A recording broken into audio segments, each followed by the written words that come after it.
It's the most earth-shattering news to come out of Hollywood in ages. When all you got is Adam Lambert, American Idol's flashy runner-up, confirms in the new issue of Rolling Stone magazine that, yes, he's gay. And people everywhere are expressing their shock. Okay, maybe people weren't exactly surprised by the news. One of the things that really just wasn't a shock was when you came out to the world as gay. Right? Surprise. Yeah, right. Hello. And that was in an article for Rolling Stone magazine. Were you at all concerned about the reaction that you might get on the back of it? Well, I mean, I knew that there were going to be certain people that didn't know, although those people I would question their awareness. But I think, I think it was more important for me to just be honest and be open about who I was. It's always been something that's been very important to me.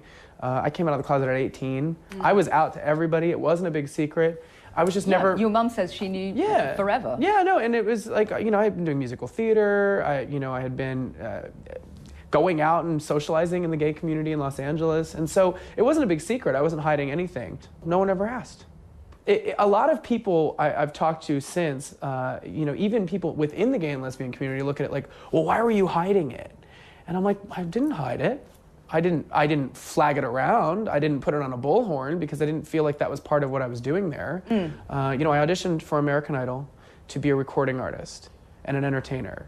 I didn't audition for American Idol to be a spokesperson for the gay and lesbian community. Some have surmised that, even the vague suggestion that you might have been gay affected your chances on American Idol. And I know that you've even said, it's probably true. Probably. Does it sadden you that, that view does still exist, or do you just have to shrug your shoulders and get on with it? I think that's exactly it. It's like, well, it is what it is. That's the current state of the country I live in. It's a hot issue right now. It's something sensitive. We are a minority. There's social, political things happening surrounding the gay community right now. It was very timely, I think, that it did come up when it did. I think it reflected pop culture. But I think at the end of the day, you can only focus on the positive and just kind of push forward. And now, since having come out with an album, having 2 hit singles on the radio, I think that that's further proof that people are willing to look past it. So I think that we're progressing. Do you see yourself as somebody who can, I suppose, help promote gay rights in America, or would you rather leave the crusading to other people and just concentrate on the music? I haven't really decided yet, to be honest with you. I definitely have my opinions that I'm very vocal about, and I'm not afraid to put them out there. The thing is that I know that I have people listening to me, and that's one of the great things about fame, is you have an audience. So if I can do something good with it, and if I can lend my support to the cause, then great. But I'm kind of in the middle. I haven't decided exactly which path I want to go down, You do seem to have the publicity thing down. It's crazy. I just talk a lot. That's the problem. Well, I suppose nowhere was that more evident than at the American Music Awards in 2009. That was a really interesting experience. Indeed. Yeah. For everybody. Yeah. Because, for anybody that doesn't know, you snogged a male band member. Oh, yeah. And, you did really well in the complaints department. Great. 1,500 right off the bat. And Good Morning America cancelled your appearance. Yeah. Oh, yeah. What did you make of the whole fuss? At the time that it happened, I was pretty overwhelmed, as I'm sure you can imagine. This was my first big TV appearance post-Idol. But the thing is that in my mind, my journey, there was so much more that led up to that moment. I was on tour all summer, and what I encountered on my tour in the United States was that I had a very, very passionate group of fans, like we call them the Glamberts, and these women, most of them are women, were throwing bras at me on stage and screaming, and I would do one little hip roll and they'd freak out. And so I came to think, oh, that's what my audience wants from me. My audience wants me to be this kind of sexy guy. And I was like, and they get a kick out of it, and that's my gig, is entertaining. So, okay, all right, that's who I am as an artist. Okay, I'm getting it. Came out with my first single, which had lyrics that were very suggestive and risque. And I put together a number that just reflected those lyrics, reflected the type of artist that I thought my fans wanted me to be. And I got a little carried away on stage. These were things that kind of happened impromptu. The kiss, some of the raunchy choreography. I know what you mean. That was something that just kind of happened. It has consequences on live TV, apparently. And it was something that, in the aftermath of it, I thought, oh my gosh, did I screw up? Did I mess up?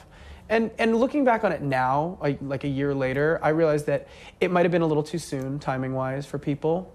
I mean, I have so much I could say about it. It's crazy.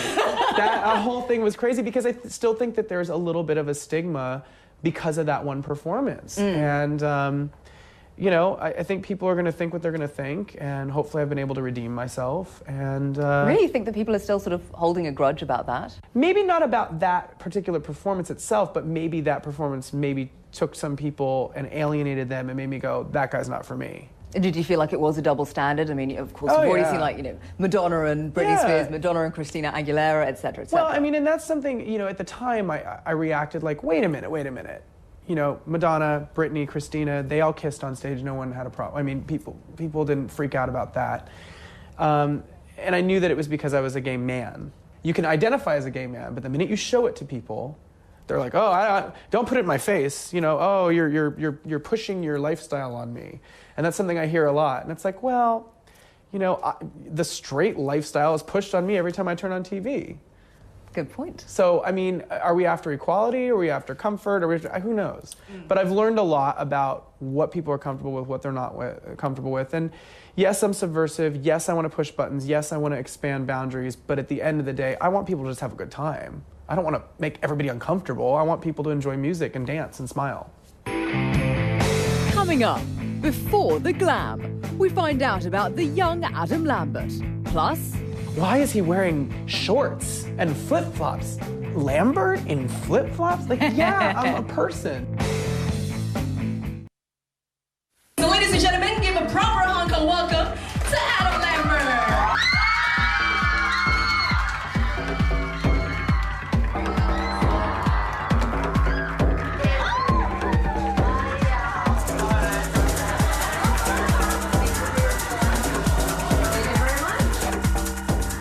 Now, you grew up in a conservative area of San Diego. It's not that easy to picture you in any sort of conservative setting, to be honest. No. What was life like as little Adam Lambert? It was, you know, even in San Diego, it was a little conservative. Maybe not as bad as certain areas of the United States, but I was definitely kind of the weird kid, for sure. I remember for a while I was wearing all black and, you know, like large sweatshirts and like tight sweatpants and, you know, slicking my hair over, and I don't know, I was so strange, but I was that kid, you know, that was just trying to express himself, and I was very drawn to the arts at an early age. My parents put me in a theater group when I was about 10 years old, and I excelled in theater and really took to it, and not only did I love the art form of it, but I think the social interaction that I got from it was really important for me, because kids at my public school were kind of like, this kid's so weird. So it was good for me to find people that were also eccentric and artistic.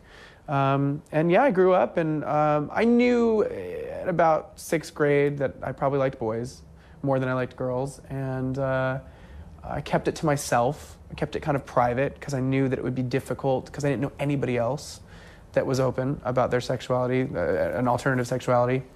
And so as soon as I graduated high school, I kind of like liberated and came out and said, okay, yeah, by the way, I'm gay. And everybody went, yeah, we know.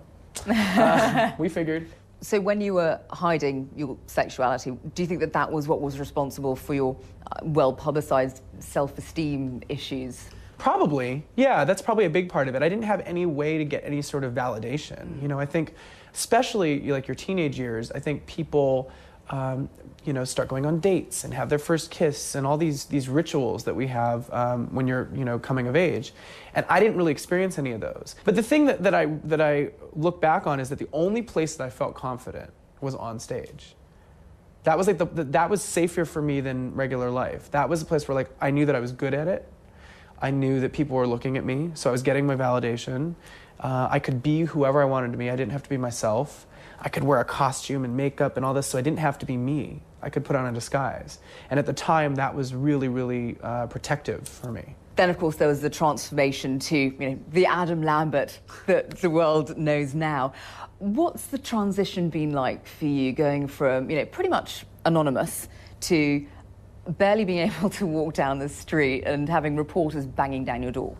It's strange. Fame is a very strange animal. At times, it can provide a lot of benefit. I mean, I get to like go amazing places and, you know, travel first class and go to this restaurant. And there's things that are really fun and kind of ridiculous about it.